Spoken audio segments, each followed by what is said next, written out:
Good evening, everybody. My name is Melody Dube. I am a member of the Wits School of Economics and Finance Council, currently serving under the Corporate Relations and Media Office. I have the honor of being your host for tonight's session. Just before we get started, some house rules. Please make sure that your mics are off at all times so as to ensure that we don't have any disruptions during the meeting. Our plan of action for tonight is our guest will present to us. Following that, we will answer some questions that were received during the reservation process. And if there are any additional questions after that, feel free to pop them in the chat box or raise your hand, and I'm sure our guests will be more than willing to answer. A brief introduction onto who we have the honor of having in our presence today. Today, we're joined by Thato Mashigo. Thato Mashigo did a Bachelor of Social Sciences with a focus in economics at Rhodes University, and he further went on to obtain a Bachelor of Commerce honors in financial economics at the University of Cape Town. He's a CFA and CAIA charter holder and has over 10 years' work experience across investment banking, asset management, and wealth management. He's currently the portfolio manager at Sanlam Private Wealth and the vice president of CFA Society South Africa. Thato is passionate about finance and economic empowerment and is one of the founding members of the South African Working Committee for 100 Women in Finance, which is a network of professionals in the finance industry working together to empower women at each career stage.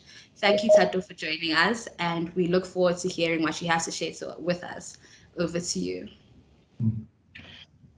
Thank you, Melody, for that very kind and generous introduction. And thanks to Simpiwe for reaching out and arranging this webinar. I hope we'll be able to answer the question or the topic of the webinar, which is somewhat provocative, but also quite relevant. I'm sure a lot of you have a lot of questions, thoughts, or perceptions, perhaps misperceptions with regards to CFA, what it is, what it's for, what it's about. And that's what I would like to delve into with this webinar. So just to start off with, I'd like to just do a very quick poll, and I hope Melody and Simpiwe can assist. I'd just like to ask the audience, are any of you, well, I guess, are you considering registering for CFA Level 1 at some point in the future? Maybe if you could, do a thumbs up or thumbs down or something of that nature, and we can just get an indication just from the audience if any of you are, or how many of you are considering doing that in the near future. Okay, so I don't have to touch on myself. Melody was very kind in explaining who I am and what I'm here to do, or what I'm trying to do. Okay, for some reason it's not moving between slides. Just bear with me for a second. Okay, there we go. You did see the change of slide, right, Melody? Yes. Okay, great. I once gave a presentation where it was stuck on slide 1 for about 20 minutes and no one said anything, which was quite unfortunate. So luckily we don't have to go through that again. So what I want to try and cover with this info session is basically, I'm not going to assume that you're well versed in CFA, although I'm sure you've heard of it, which is why you've decided to give up some of your time and come and join this webinar. So I'll just start by assuming you don't have that much knowledge of it and go through some of the basics, what it's about, the exams, how you obtain the charter. And I want it to be as interactive as possible. So there will be time for Q&A at the end, but please do enter in questions as we're going along. So I'm guessing you can enter that into the chat box, or you can raise your hand. Melody, if someone raises their hand and they want to speak while I'm going ahead, just let me know, and then we can stop and take that question. So let's just make it as interactive as possible. Ask as many questions. There's no such thing as a dumb question. There really isn't. It's a lot dumber to not ask a question and leave not knowing what the answer is. So please just ask as many questions, whether it's while I'm talking or if you want to ask your questions at the end, not an issue. So I thought the best way of starting this off would be with one or two videos from charter holders explaining exactly what CFA is, and then from there I'll continue. So I'm just going to start by playing the first video. They're not too long, so don't worry about that.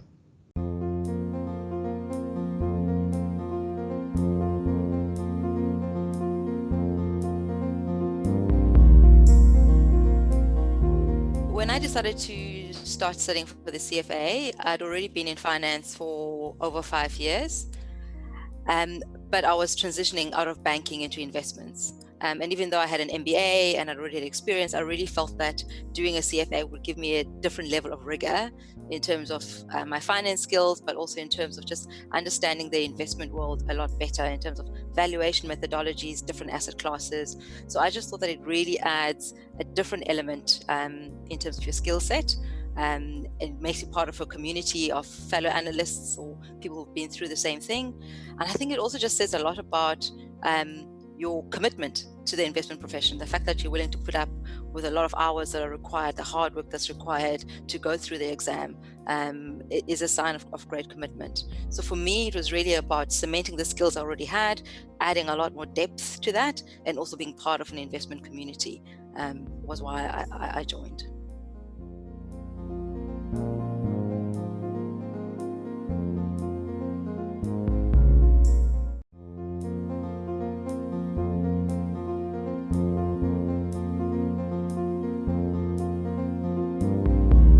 Yeah, I think the question about why becoming a CFA charter holder goes back to my great passion that I've always had for financial markets.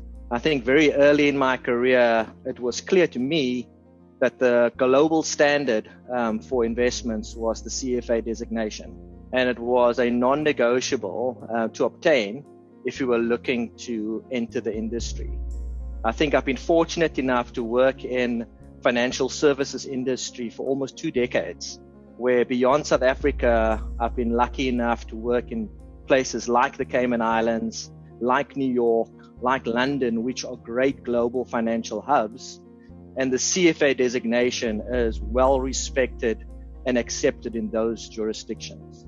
I think the skills that the CFA designations give you in terms of security analysis, understanding things like economics, these are all important tools that's required in my day-to-day job. And so as part of my role, when I interview lots of candidates for investment analysis, when I look at resumes, the CFA designation is one of the first qualifications I'm certainly looking for on candidates' resumes.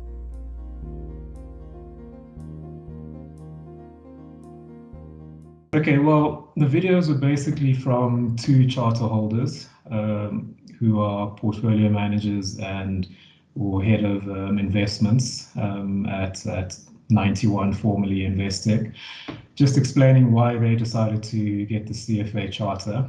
The first speaker mentioned that she has an MBA and she was in banking. She wanted to move into investments and she felt that CFA would be a more rigorous qualification specifically for the investment space. The second speaker was mentioning that he prefers to hire CFA charter holders for his investment team because of the rigor of the qualification. So what is CFA? Basically, CFA is a global designation that is owned and administered by CFA Institute. CFA Institute is based in Charlottesville, US, and they administer the CFA exams. They also have affiliate societies around the world. CFA Society South Africa is one of those. And the societies obviously are in charge of the CFA programs and CFA events and liaising with members and candidates and a bunch of other activities within the area in which they operate. So in our case, that would be South Africa. So the Qualification has over time become recognized as the global best standard for investment professionals. It was started in the early 60s by a committee of senior investment managers and investment executives. The reason they started the qualification is that they felt there needed to be a standardized designation for people in this industry that would be an example of an individual's competence as well as of their ethical standards and their way of thinking around investments. And that's why they started the qualification. Ben Graham was one of the original committee members involved in setting up the exams for CFA Institute. Those of you who don't know who Ben Graham is one of the fathers of modern finance and investments. He wrote The Intelligent Investor and he co-authored Security Analysis, probably the first investment textbook that there was in the 1930s. Ben Graham's most famous student was Warren Buffett, and I'm sure all of you know who Warren Buffett is.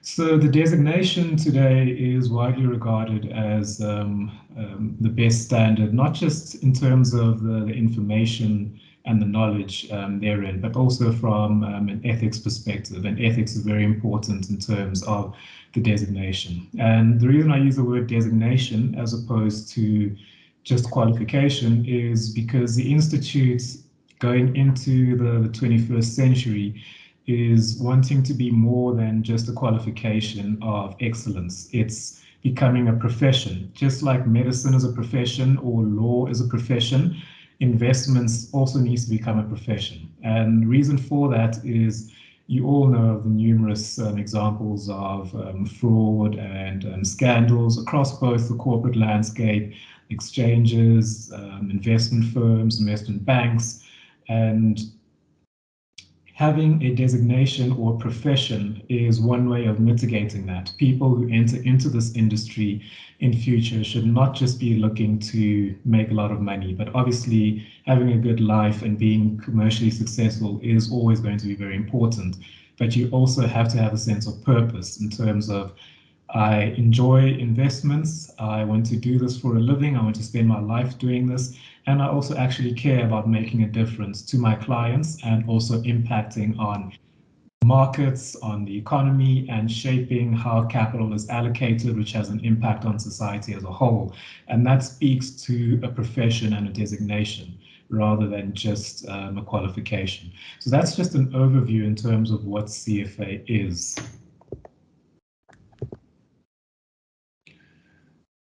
So some well-known charter holders.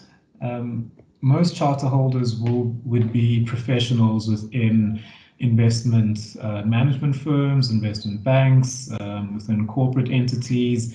Others are entrepreneurs and so on. I just thought I'd highlight a few of the more well-known charter holders that you may or may not have heard of. Howard Marks, founder of Oaktree Capital Management, which is one of the largest alternative investment managers globally and the largest distressed debt manager globally.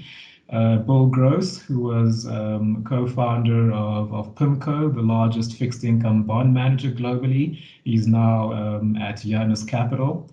And Zhang Lei, who is the founder of Hill House Capital, one of the largest private equity firms in the world and one of the largest VC firms in Asia Pacific. All three of them are dollar billionaires. All three of them are wildly successful.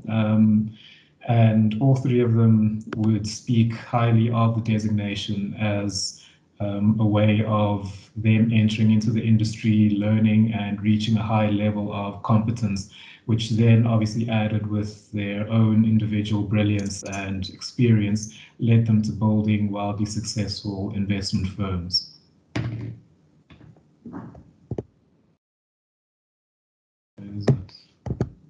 Okay. So what is one of the purposes or some of the purposes of the designation? Obviously, it makes you marketable. The data you're seeing here on the slide comes from the Institute University Relations team, and they regularly do surveys of members and of the general public. And what they found is that when they survey the largest investment firms in the world, so these would be investment professionals at these firms, executives at these firms, HR people at these firms, 89% say that they prefer people or individuals or candidates who are CFA charter holders as opposed to those who are not. So that is obviously statistically significant. And over 80% of charter holders surveyed said that obtaining the charter boosted their career. So clearly there is a strong correlation between obtaining the CFA charter and having access to opportunities at some of the best firms globally and locally. In terms of the roles that CFA charter holders typically hold, the most common would be portfolio manager. I myself also happen to be a portfolio manager. Investment analysts as well, or research analysts, as they've been known on the sell side. And that could be across any asset class, equities, bonds, credit, and a bunch of others as well. C-suite level individuals, so obviously chief investment officers, CFA would be very common amongst them, as well as other C-suite level individuals like chief financial officers and others as well. Consultants, risk managers, mid-office type of roles in risk management, performance management. CFA is also very common there. Relationship management, business development as well. You'll find in a lot of investment banks and investment firms, the sales and business development people are also CFA charter holders. At the individual level, financial advisors and wealth managers are also usually charter holders. And in the banks as well, investment bankers, corporate finance individuals, a lot of them tend to be charter holders as well, and on the trading desks, and obviously in the quant side as well. So those are some of the more common roles that you find in terms of charter holders. There's also many other roles that you can find, and this is across various aspects of financial services, whether in banking, asset management, advisory work, and others as well. I'm not going to go through all of those, but within the Canada Body of Knowledge, which is basically the curriculum for the whole program across levels 1, 2, and 3, you would learn things which will be applicable in all of these roles which are listed on the screen. So we'll touch on the curriculum a bit later, but it really does cover everything that you would ever want or need to know from a theory and knowledge perspective for financial services, broadly speaking.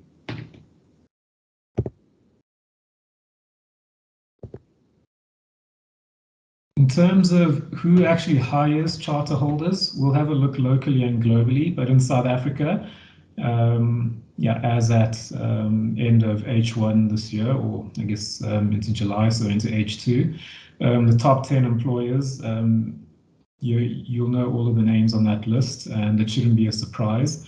I mean, one thing to point out, obviously these are the largest entities within financial services in South Africa, but a lot of smaller entities are also very adamant on hiring CFA charter holders. So whether it's a boutique advisory firm, whether it's a boutique asset manager, a private equity firm, a VC firm, you'll find that a lot of the people in those firms, the people who start those firms, would have come from these larger companies. They will tend to be charter holders. When they start their own firms, they tend to hire charter holders as well. So the network impact of being a charter holder is quite significant. And at a global level, I'm sure you're familiar with most of these names as well. It shouldn't be a surprise that some of the largest investment banks and investment firms and insurance companies and so on and so forth hire CFA charter holders. It's not unusual to see, for example, a report from the research department of a bank, and on the cover of the report are 5 analysts, all 5 of them are CFA charter holders, just as an example. or it's not uncommon to walk into a room and there may be a transaction which is being discussed, and the majority of people in that room are CFA charter holders. The same would apply to a trading desk or to many other rooms that you'd find in investment firms. So, I guess I can't stress the point enough that over the past 70 or 60 odd years, this designation has come to be the global best standard. The reason for that is because it's consistent across time and space. Whether you're a charter holder in South Africa or in Brazil or in Canada or in France or in Japan or in India, you're a charter holder, you've done the same qualification, you've gone to the same rigorous program, and everybody knows that globally. So your level of competence and professional integrity is recognized wherever you go in the world.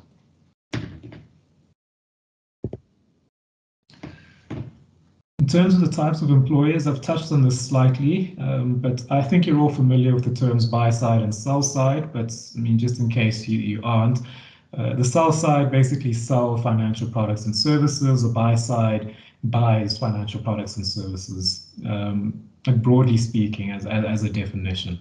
So on the sell side, you'll tend to find across primary and secondary markets. So on the primary side, it's entities raising capital like investment banks. On the secondary market side, it's the entities who trade in financial products like your brokerage firms, and then also corporations who are looking to issue financial products. And then on the buy side, it's all the entities that look to buy or trade in financial products. All of those listed there, from hedge funds to PE firms, pension funds, asset managers, insurance companies, and so on. So all of these entities within the financial ecosystem would employ CFA charter holders. So what do employers say?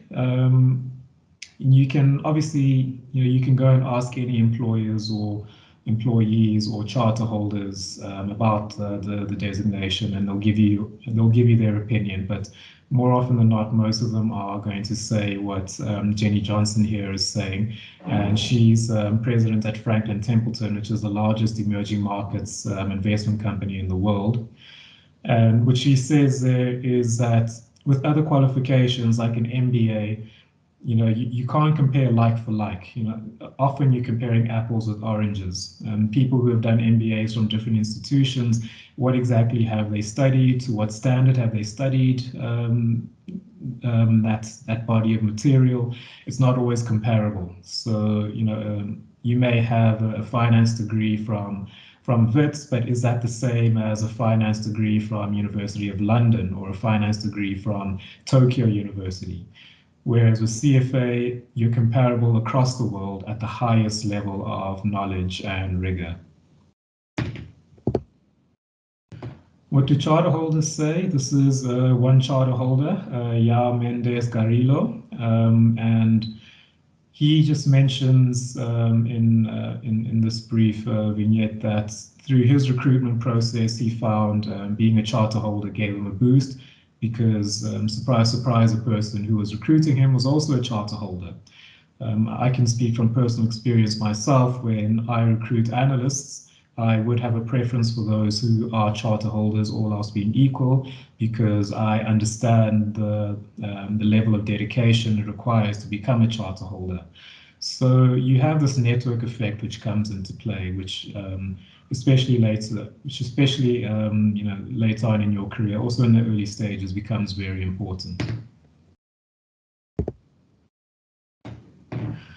So how do you go about obtaining the CFA charter?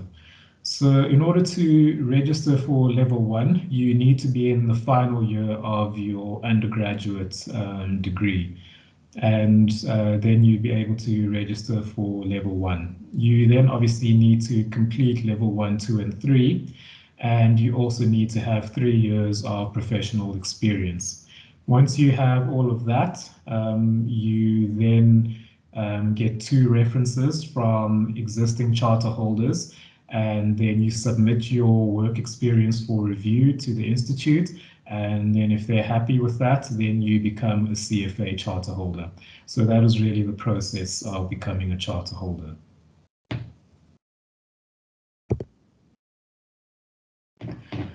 Okay, so in terms of the curriculum, so the candidate body of knowledge, which is basically the curriculum, has quite a few different areas, or 10 areas to be exact. And this is across levels 1, 2, and 3.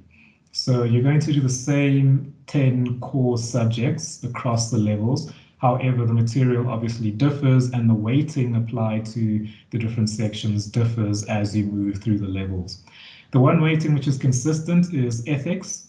So ethics has a high weighting in all 3 levels, and I mean, that goes without saying. It's vitally important to obviously the brand of the designation, but also what the Institute is trying to achieve by producing highly ethical individuals with integrity. So ethics is important throughout the levels. I mean, if you fail ethics, you fail the exam automatically. So you have to pass ethics. Having said that, if you fail any of the other subjects, it's very difficult to then pass the exam because you have to make it up significantly in other areas. Level 1, the focus tends to be on those that you see at the top, specifically quantitative methods, which is mostly statistics, economics, and financial reporting and analysis, which is, it's kind of like financial accounting, but it's more from an analyst perspective. You're not here to create financial statements, you're here to interpret financial statements, and you also have to understand the differences between IFRS and US GAAP, which is quite important if you are a global investor. Level 2, the focus shifts towards the asset classes. So you do a lot more of corporate finance, equities, fixed income, and derivatives, and alternatives. And level 3, the focus is a lot on portfolio management and wealth planning. So that's basically what the curriculum covers. And I mean, one thing I'd also want to mention is that the curriculum is updated every year. So you're definitely not writing the same exam that was set or written in the 60s, 70s, 80s, 90s, noughties, or even in the early 2010s.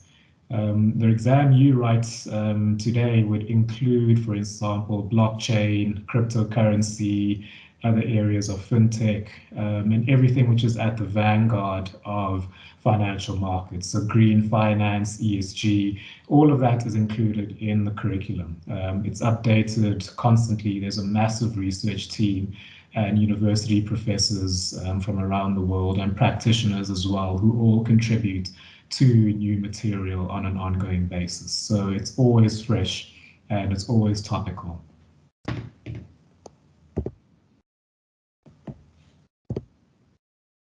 So what can it do for you? Okay, sorry, I think I clicked on something, but never mind. Okay, so what can it do for you?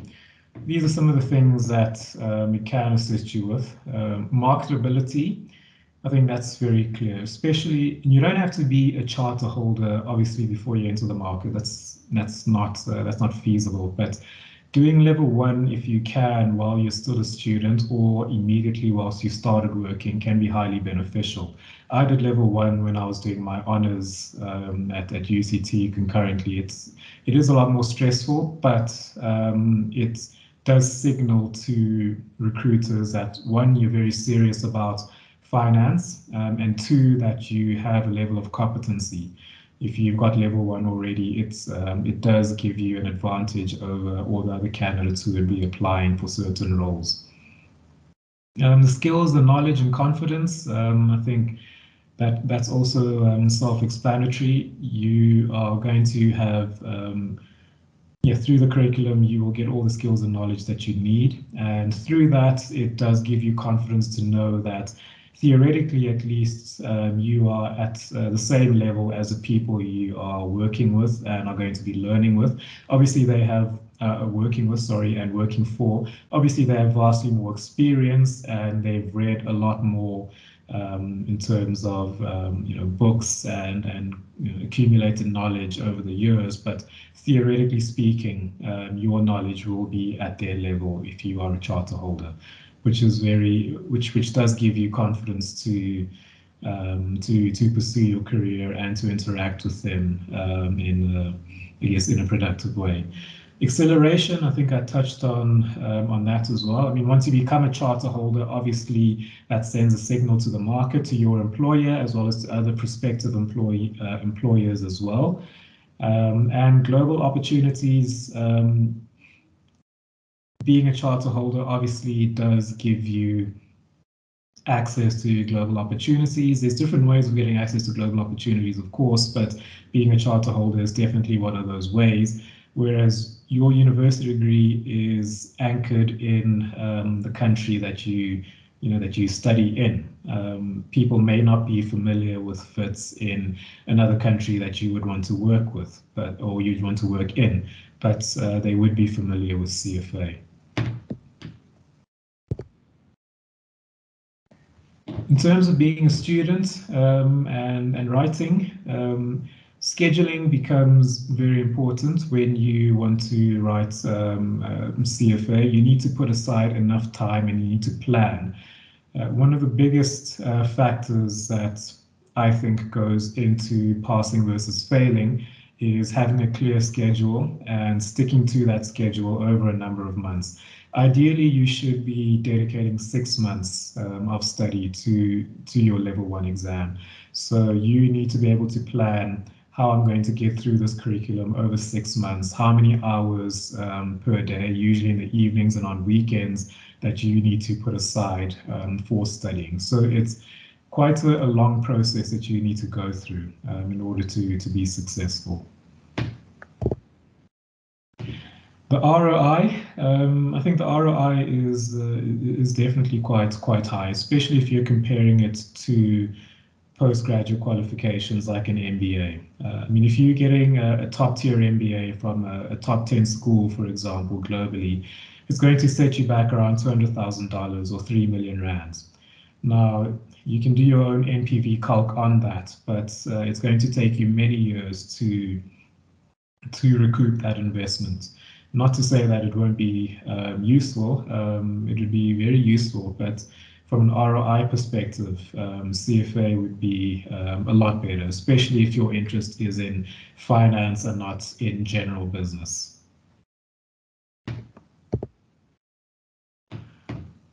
Head Start.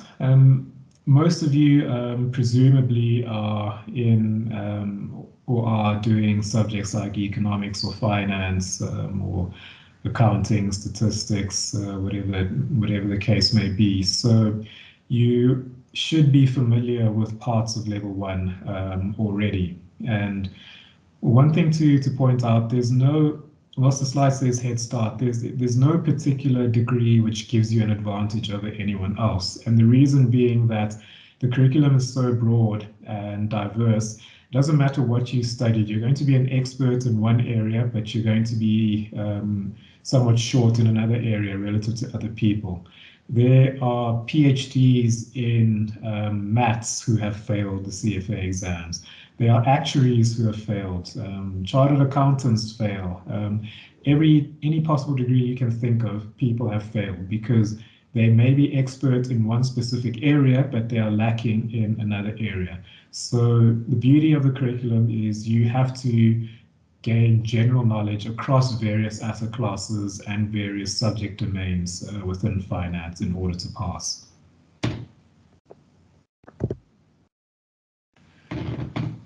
Being at university, it is an ideal time to start level 1 if you can balance your other commitments. As well as if you're studying finance, some of our local universities are affiliated with the institute in terms of their curriculums are aligned with level 1. So if you're studying investments or finance at UJ, UCT, Stellenbosch, or Pretoria, your curriculum is aligned with level 1. We are working with WITS to try and get that official alignment with the Institute via our university relations team, and that will obviously be beneficial. And we're working with other universities as well in that regard. So what you're studying in your finance undergraduate is what you would be doing for level 1. So, if you've done your honors in finance or investments, you've covered a lot of the level 1 curriculum. Global recognition, we've touched on this already. Okay, so when are the exams offered? So obviously there's been a change towards CBT or computer-based testing. So now there's 4 windows per annum as opposed to 2 previously. So February, May, August, and November are when the exam windows are open, and they're typically open for around a week. So within that week, you can book your exam at a test center and write the exam. The exam you write will be unique to you. Obviously, it's based on what's computer-based testing, and the questions are randomized. So no 2 individuals are going to write the same paper, but the papers will be at the same level, obviously. So the first 2 exam windows for 2022 have been announced already, as you see on the slide. In terms of fees, and this speaks to the ROI slide earlier, the enrollment fee, $450, is a once-off fee for the first time you register with the Institute to start on the journey. Following that, for level 1, your early registration fee would be $700 as opposed to $1,000 for the standard registration fee. And I'd encourage all of you, if you're planning on writing the exams, register early so that you save yourself $300. There's no point paying extra when you don't have to. So from an ROI perspective, obviously it's significantly cheaper than a university degree, especially a postgraduate degree.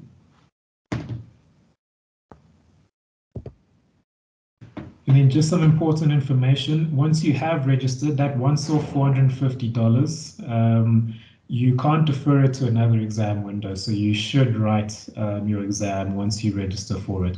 Once you've registered and written your exam, you don't ever have to pay that fee again. So even if you fail and you have to redo, you don't have to pay the fee. If you pass and you move to the next level, you don't have to pay that fee again. You just have to pay the actual exam fee going forward, not the registration fee again.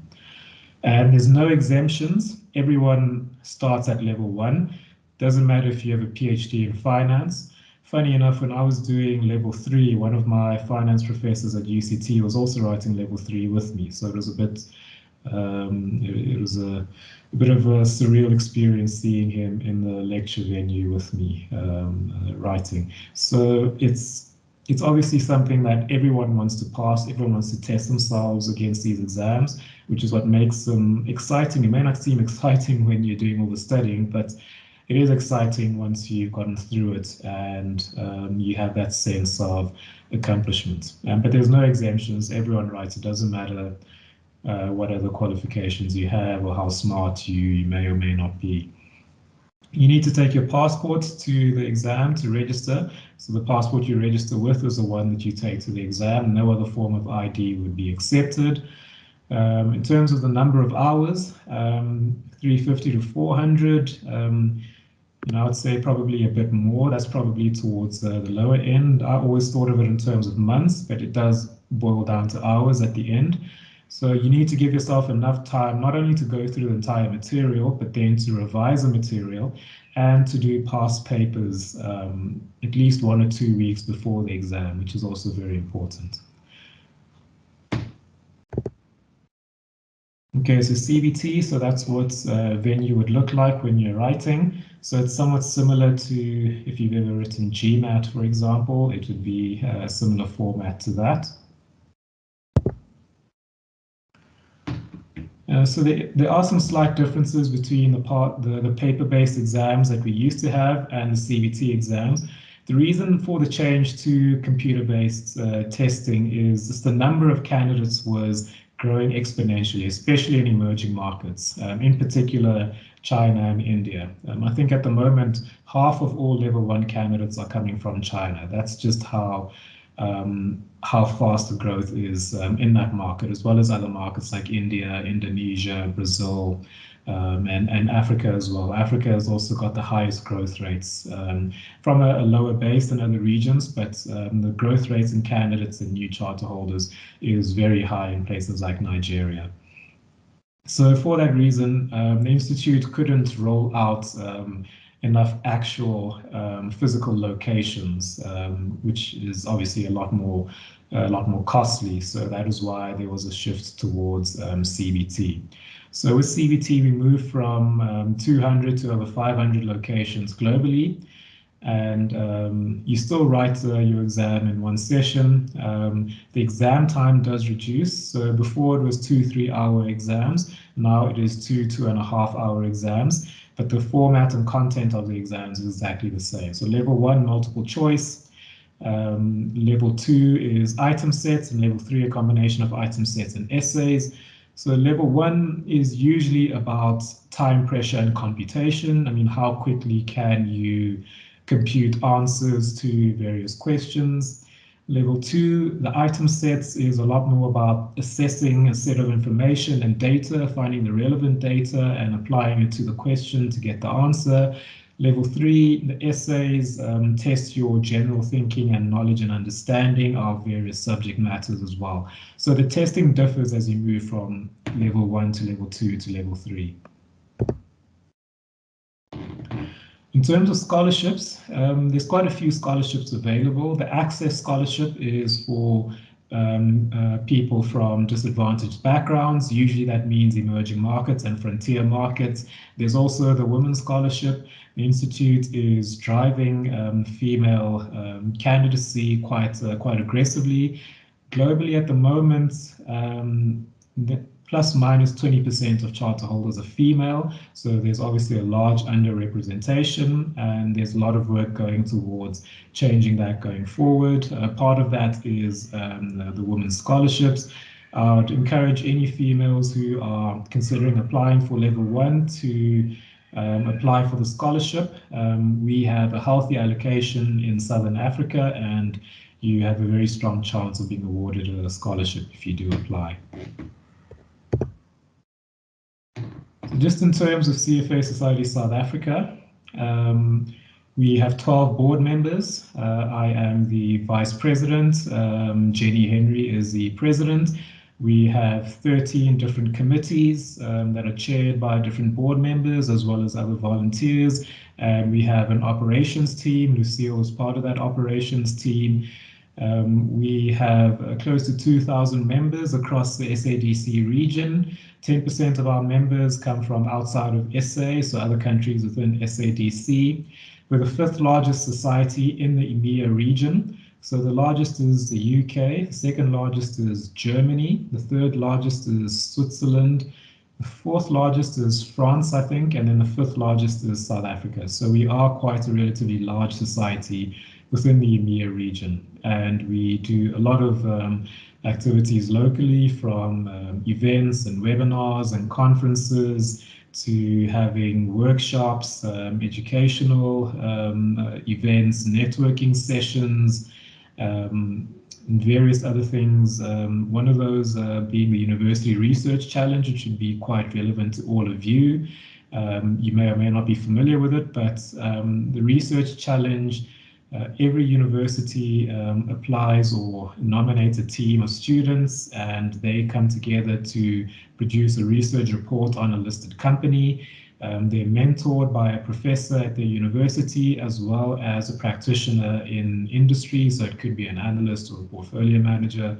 And they work for a few months. They get to meet with the CEO and CFO of that company, and they produce a report.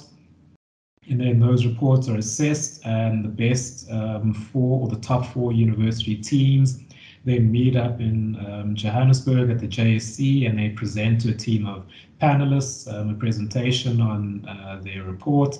And then the winning team gets to represent South Africa at the EMEA Regional Research Challenge. And if they're successful, or if they're one of the best teams there, they get to go to the Global Research Challenge and represent EMEA as a whole. So the 2021 Research Challenge winners were UCT. WITS has also been a winner in previous years, as well as other universities. So that's just one of the things which we do, and amongst other things which help with networking and getting you as candidates exposure to the industry and to networks. Just a final word, and maybe this touches slightly on the topic. This is something I posted on LinkedIn in response to, there was an article published in Bloomberg by someone who thought that CFA was a waste of time. Just FYI, that individual failed CFA level 1 or level 2, I think, and instead of trying again, they just gave up, and then they wrote this article saying it's a waste of time, and started a lot of online conversations. Most of the time, you'll hear this from people who either have never attempted the exams or who have failed the exams, and then they feel that the exams have no point, which doesn't really make sense. It's like saying being a medical doctor is a waste of time because I failed the exams, or why do you need exams to become a medical doctor? That's usually the line of thinking. And like I said earlier, in terms of the investment industry becoming a designation and a profession, you want people who are qualified at the highest level to be managing your money. After all, do you want someone looking after your family's savings who does not have a globally recognized rigorous qualification? Probably not. Just like you wouldn't want to go under surgery at a hospital with someone who does not have a well-recognized medical qualification. But aside from that point, CFA is not a guarantor of success, and nor is it attempting to be. You can be successful as an investor without being a CFA charter holder, just like you can be successful in business without having an MBA. There is no causation or causal link between a qualification and success in the real world. What the CFA designation does do is it equips you with the best level of knowledge in the investment and finance industry. So wherever you want to go in the industry, you would have that knowledge. You want to work on bonds, you have it. You want to work in infrastructure, you have the knowledge. You want to work in property, you want to work in private equity, venture capital, you want to work in commodities, currencies, you will have that knowledge that you need. That's the first thing. Second thing is, having the charter, it sends a signal of your personality or your character. You're someone who can work hard, you can delay gratification, you can dedicate yourself to studying on weekends and in evenings while you're working full-time or studying full-time. And that tells people that this is someone I can depend on, I can count on. And that is a very valuable thing. That's why a lot of employers would prefer charter holders over someone who doesn't have a charter holder, because you have that signal, this person is going to work hard. So those are just some of the reasons why the designation I think is very valuable. At this stage, look, I'm happy to move on to questions. I've been talking for long enough. I hope you guys have a few questions that you'd like to ask. If you want more information, please contact Lucille Smith. She works in our South Africa office, and she is very capable and very attentive to people who reach out, especially students who have questions, whatever it may be. You have a question about the exam, where do I get a calculator, where do I register for exams, or whatever it is. Please reach out to Lucille and she'll be more than happy to help. So yeah, with that, I'm happy to leave that there and go to questions. I'm sure you're probably tired of listening to me speak after all this time. So yeah, I think we can definitely move on to questions. Melody, Simpiwe, I don't know if you want to start with that. I'll stop sharing my screen just shortly. Thank you so much. That was very, very informative. I think you've definitely touched on a lot of the questions that were sent through. But one specific question that came up quite a lot is, why is the pass rate so low? Is it really that hard, or is there a problem with the way that the papers are graded? Yeah, thanks for that question. So the pass rate in the recent level 1 exam was 22%, and that is lower than it has been historically. And the main reason for that is throughout 2020, there were no exams that were administered because of COVID. And so in 2021, you had all the candidates from 2020 who had to defer into 2021. So there were twice as many candidates as usual. And then secondly, because of lockdowns around the world, it disrupted people's studying patterns. So unfortunately, every country had its own lockdown decisions. So for example, in South Africa, if the government decided, no, we're increasing, or we're moving to level 4, for example, then you could no longer sit for the exam and it could be cancelled at any moment. So people weren't able to study properly. So that's, those are the reasons why the pass mark dropped so much this year. So I mean, just bear in mind that it's always put on, the institute never discloses the exact formula, but it's more or less on a bell curve. You need to be in the top 30%. And usually rule of thumb is when you're doing past papers, aim for 70% minimum to give you comfort, because they'll take, and this is assumptions or assumptions of how they do it, but they'll take the best mark globally and then they'll go down by 30% from that, and that becomes the pass mark. So always aim to achieve at least 70% in your past papers, and you should be fine for the exams. And don't worry if the exam is very difficult, because if it's very difficult, it means it's difficult for everyone else as well.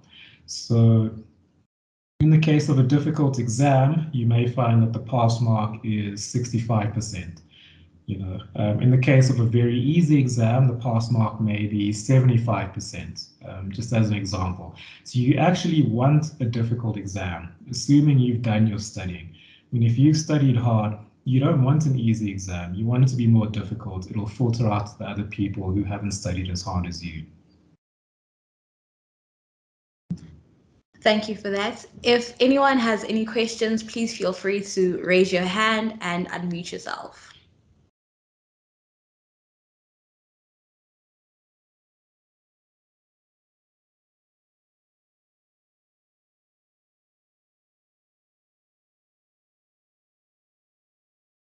Trinity, please unmute yourself and go ahead and ask your question. Hi, can you guys hear me? Yes, we can. Okay, cool. I just wanted to check in terms of scholarships. Is it only possible through the CFA Institute, or do we have South African companies that offer scholarships too? Thanks. Yeah, that's a good question. So it's not only possible through the institute. I mean, that route, obviously, the scholarships would then be allocated to different regions, and then we would say these are the criteria which we think are important. In South Africa, we favor students, low-income professionals, and females. Those are the criteria that we find are very important for scholarships, but it differs from country to country. But to answer your question, no, most big companies will pay for you to write. So all the companies I listed on one of those slides, they would all pay for you to write CFA, and many others as well. Remember, it's in their interest to do so, because if you become a charter holder, then they can say we have X number of charter holders in our company or in this division. It looks good with clients. It looks good from a PR perspective.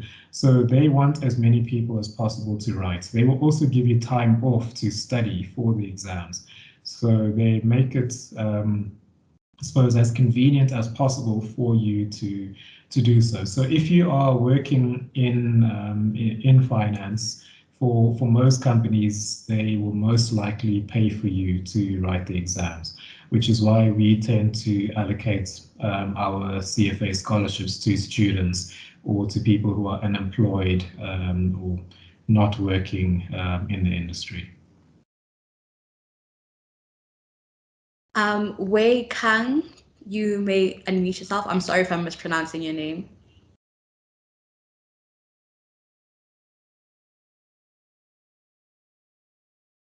Hi.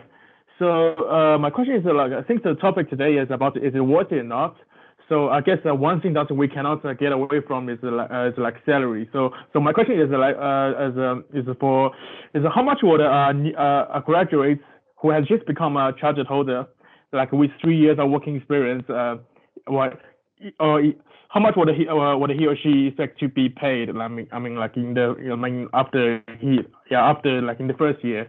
I know it depends on the industry, but let's say the most relevant one, finance, just like generally speaking, how much would that be? Yeah, thank you. Yeah, it's difficult to give an exact number because it's based on various factors. But the Institute does do surveys of salaries across the world for different job categories, and you can see what charter holders are being paid. And charter holders would be paid towards the higher end of what their position is based on the position, years experience, and so on. Remember, when it comes to salaries, what most companies will do, hiring managers, HR managers, they will index someone relative to the market in terms of your qualifications, your experience, and then part of it is also, you negotiating with the company.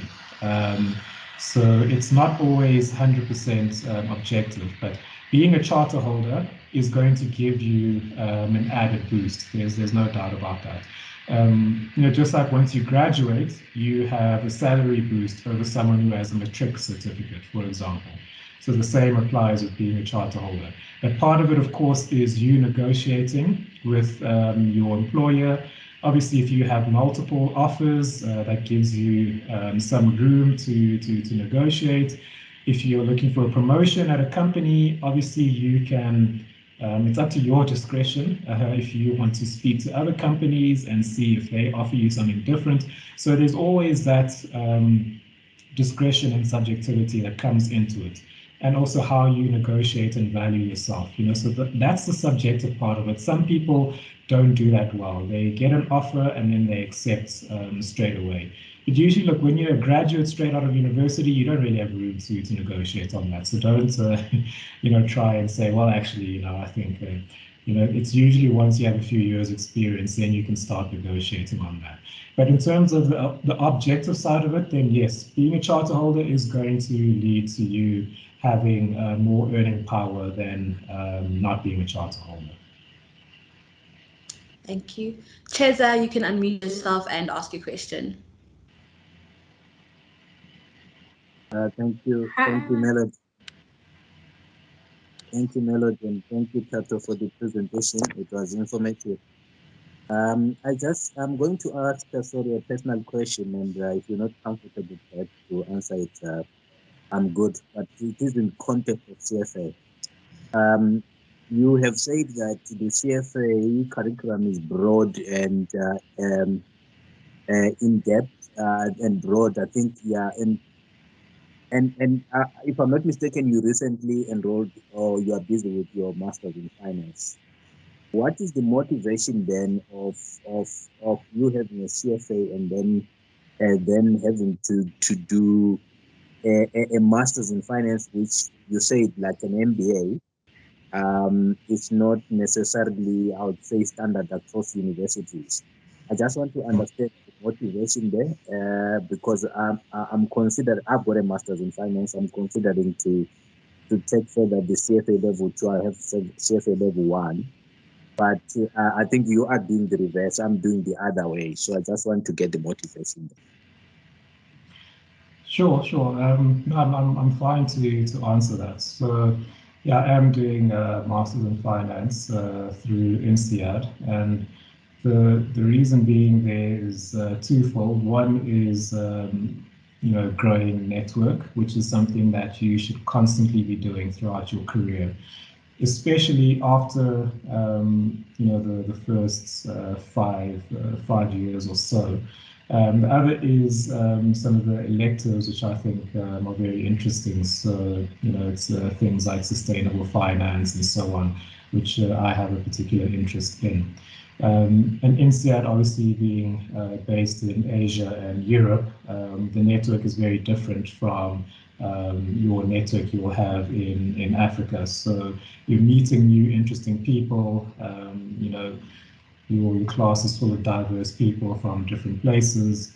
From a knowledge perspective, there isn't much new that I'm going to learn, to be perfectly honest. It's all that theory, I already have that theory, so that's not the reason why I'm doing it.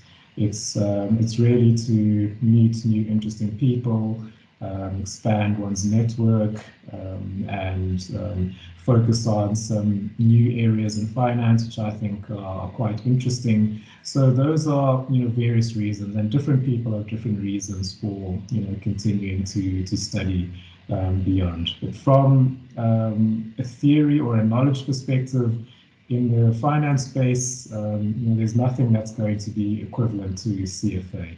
And other qualifications can give you different things. Like, for example, I'm a CAIA charter holder as well, which is Chartered Alternative Investments Analyst. And that is specifically for alternative investments, which is one of the 10 areas that CFA covers. But obviously, CAIA is going to go into it in more detail because that's all it covers over the 2 levels of CAIA. So, I mean, if you are, for example, interested in something very niche or specific, like risk management, then go and do FRM, because that is a specific risk management qualification.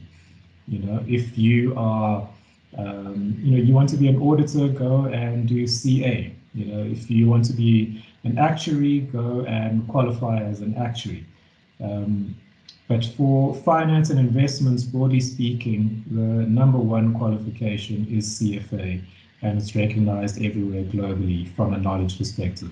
But you can always do other things that are going to add onto that knowledge.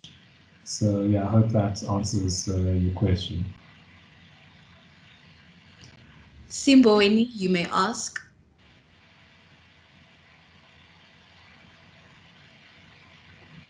Hi, can you hear me?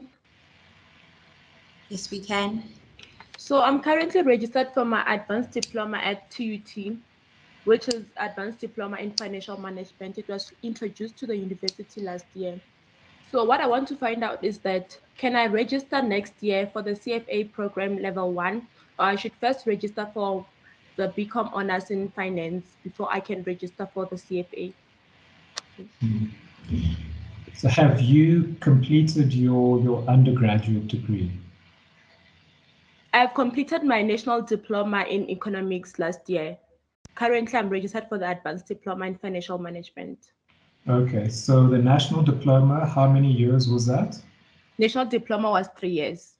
Was 3 years. Okay. NQF level 6, yes. Okay. Yeah, then you should be able to register for level 1. Okay, thank you. Yeah. Kyle, you may ask your question.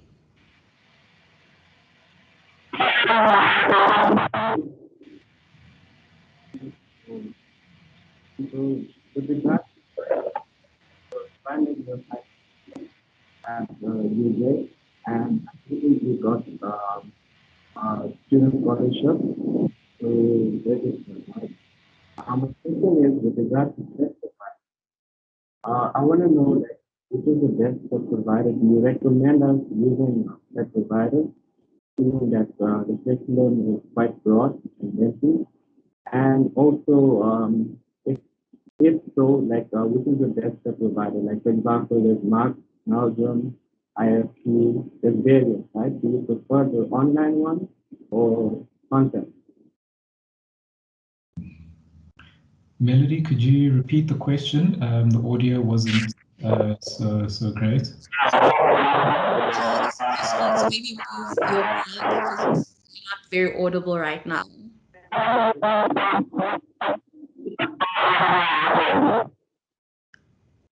Can you hear me now? That's sounding a little bit better. Please go ahead. All right, so yes, with regards to prep providers, do you recommend us using prep providers to help break the curriculum down? And if so, which is the best recommended? Would you prefer online or actually in contact?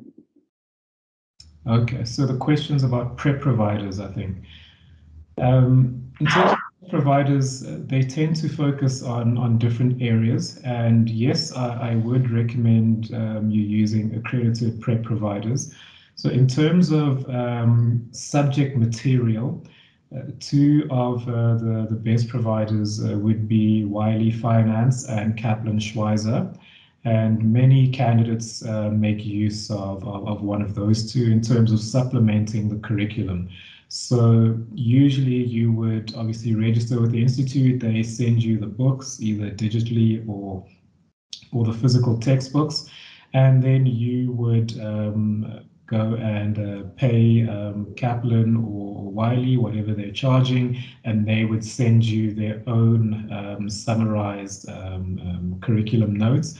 And those are useful in that they are concise summaries of the curriculum. It's not a substitute. Some people will try to say, okay, I'm just going to read, the Wiley notes or the Schweizer notes, but then you miss so much from the curriculum. You have to do both if you're going to go and do that. And it does add to your understanding of the curriculum. If you register, if you're a level 1 candidate and you register with the South African Society, we do have access to Wiley Online, and so you can use their online material. They have online video instruction, and you can do tutorials and so on, and measure your progress that way. So it is quite useful, and we offer that to level 1 candidates who are members of the society for free. So that's in terms of the content providers or the curriculum providers. You also have exam prep, so those that provide past papers, and Kaplan Schweizer also provides past papers in addition to their notes. And those are also very useful. You need to use past papers. The Institute will give you one past paper when you register that you can use, and they obviously have answers with that and explanations of the answers. But Kaplan Schweizer is quite useful in that they give you a whole pack of past papers that you can go through. So that's something you want to be doing the last 2 weeks before your exam, is just going through past papers. There's also class instruction, so that can be online or in person. Wiley does have good online class instruction. Fitch Learning also has good online class instruction. They have assisted us in the past in doing once-off workshops for students. So they're also a good option for online classes. And then in terms of in-person classes in South Africa, we have two CFA Institute accredited schools. The one is Edge Business School and the other is Financial Trading Solutions. And both of them would offer in-class instruction. So you go to a venue with other candidates and there's a lecturer there and you go through material. So those are all the different ways in which you can use different prep providers depending on what you think is useful for you. Catherine, you may ask a question. Hi, thank you so much. I wanted to ask that if you're in your final year and you need to be 11 months away from graduating, is that 11 months from the date you register or from the day that you sit down and write your exam? I think it's from the day you register. So the 11 months is basically saying that you are in the final year of your exam. I mean, sorry, in the final year of your degree. So you are in the final year of a 4-year degree, or you've completed a 3-year degree and you've now started an honors or postgraduate degree. So that's how it works. Riyadlile, you may ask your question. Good evening, everyone. Thank you for the opportunity. My question is split in two parts. The first one is that if you work in investment administration, how do you progress to the more finance roles of CFA? And second question is, I hold a BCom accounting degree, so I don't have like undergraduate information on finance and investments. Isn't that going to be a disadvantage if I go for CFA level 1? Okay, so for your second question, no, it's not a disadvantage at all, because remember that everyone will have certain blind spots in terms of their knowledge from their formal undergraduate studies. So it doesn't really matter what you studied. You can register for level 1, irrespective of what your undergrad is. And there is no advantage in terms of what you may have studied in undergrad. Although if you have done traditional finance investments, then you do cover quite a bit of level 1, but there's still a lot of areas which you may not be familiar with. And like I mentioned earlier, it doesn't matter what degree or qualifications you have. Lots of people have failed exams. You have people with PhDs who have failed CFA exams. You could, for instance, be a quants analyst and you studied maths and stats. So you're very good with derivatives and you find that section to be relatively straightforward, but you didn't do any accounting at school. So you fail because you failed the financial reporting section. Similarly, you could be a chartered accountant and you find the accounting section to be relatively straightforward, but you never did any derivatives at school, so you failed the exam because you failed the derivatives section. So again, there is no qualification that's going to give you a massive advantage over other people. And it doesn't really matter what you studied. You could have studied humanities, social sciences like I did, or commerce, or physical sciences, law, medicine. It really doesn't matter. And you'll find charter holders across the spectrum. I work with people who are medical doctors, who are engineers, who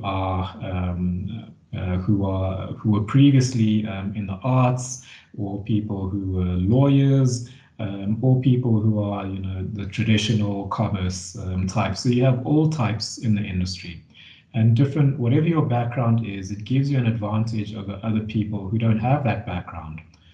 So if you are investing in the mining space and you studied engineering or you worked in a mine, you know a lot more about mining than everyone else in the finance industry. So you have an advantage there. If you're a medical doctor and you're investing in healthcare, you understand that industry a lot better than other investors do. So it doesn't matter what your background is. It gives you an advantage in terms of the knowledge that you have that others won't have in that space. And then I think you asked about transitioning from back office to front office. There you have to do a lot of networking within your organization, or just generally, if that is your goal, it's something that you should speak to if you have a mentor in the organization, or you can speak to HR, or you can approach someone in the investment team and start that conversation, get to know them and let them know of your goals, because it's something you want them to know over time. This is where you want to go, and they can tell you what in that specific organization is going to boost your opportunities. Obviously, doing CFA is going to be very important in that, because they want to know that you have the knowledge base. But there may be other specific things in that organization which they want to look for. So you have to do a lot of, if you want to call it, networking and communicating with people who are in that specific division of, this is where I want to go to, how do I go about doing it? We'll take just 2 more questions, then we'll wrap up. Njabulo and then Devon. Can you guys hear me? I have more than one question. Should I rather stick to the one question? I have around 4 questions. It depends how quick they are. So you can decide if they're relatively quick, or just go for the most important one. Okay. I think I'll start with regarding with attempting the level 1. Would companies around the globe, or specifically in the US, see you as employable with an undergrad undergraduate, or is it only after becoming a CFA charter holder that they regard you as employable? With that, it's usually you would probably wait until you're a charter holder. However, global companies do obviously hire from South African universities. Probably the best route if you want to have global experience would be to work for a global company in South Africa, and there's a number of them. It's you can obviously transfer from one office to another, or you have grad programs that may be centrally located. I started working at Credit Suisse after university, and Right. our grad program was in London. Although I was in the Joburg office, I was in London or the grad program was in London, just as an example. So that's one route you can take if that's what you want to pursue. Or if you're working for a South African company, some of them do have offices in other jurisdictions. Investec, for example, has a big office in London and Joburg. Sanlam also has a big office in London and Joburg, and many others do as well. So that's also a route. So that would obviously mean you would start in one of the South African offices, and then at some point in future, there may be an opportunity for you to transfer elsewhere. But having a CFA charter and applying for positions overseas, obviously it does boost you. But typically most countries, they want someone who has the legal right to work in that country, unless they feel that you've got an exceptional skill set. It's up to you to convince them that, okay, you should hire me instead of a charter holder based in New York, for example. So usually then you have to do a lot of convincing to get that position. So rather try and move through a global firm that may be based locally, and then you move over time. Or you can always go the route of applying to different companies online. But bear in mind that you're going to be competing with charter holders in the area that you're applying in. So the competition will be quite tough in that respect, because you don't have the legal right, unless you're a dual citizen or you have the legal right in another jurisdiction. Then they'll be more than happy to hire you. But rather, the easier route is to go through the local office of a global company. That makes sense. Thank you.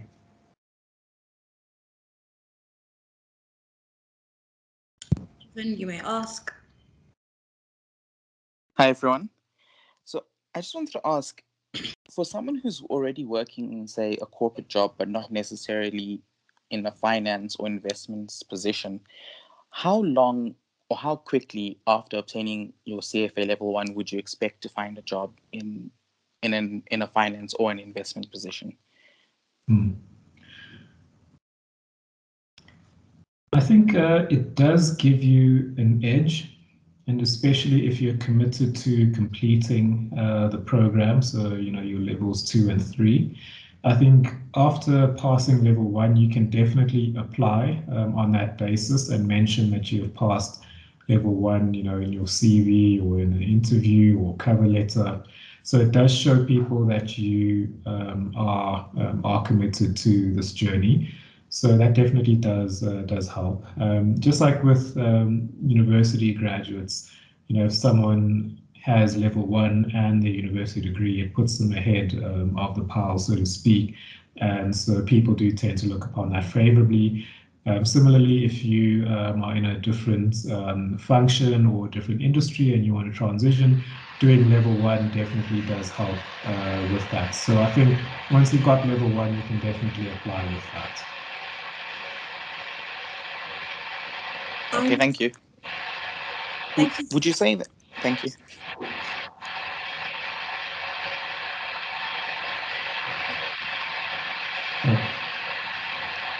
Melody, I think you are on mute.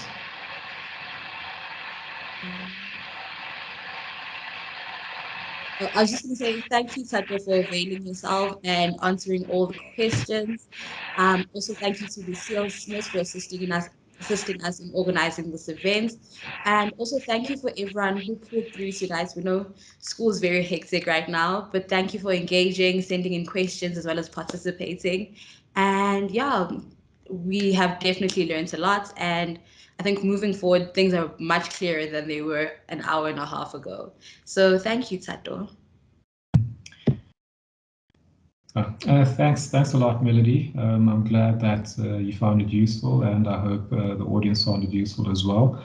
If there are any other questions, they can reach out to Lucille over email or phone, and she will be more than happy to assist with that. And yeah, I hope answered your question. I think we wanted to, if we do have a minute, just to do that poll again, just to see who is interested in writing level 1 in the near future, just to see if there's a few more people who are now going to look into writing level 1.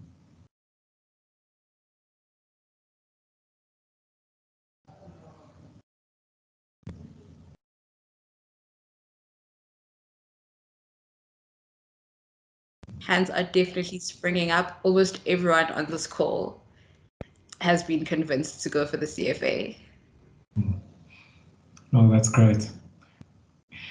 Well, I'm very happy to hear that, and I'm happy that you're all considering CFA and wanting to pursue it. If you know that you want to be in the finance industry and in investments, then CFA is definitely going to help you in that regard. So, yeah, I wish you all the best with your studies and with your future career ahead. And hopefully, I'll bump into some of you one day, in work or in industry. And yeah, so thanks again to Melody and Simpiwe for arranging this. And yeah, everyone keep safe and enjoy your weekend. Thank you so much, Thato. Thanks, Thato. Thanks, everyone. Thank you. Thank you. Danko. Bye.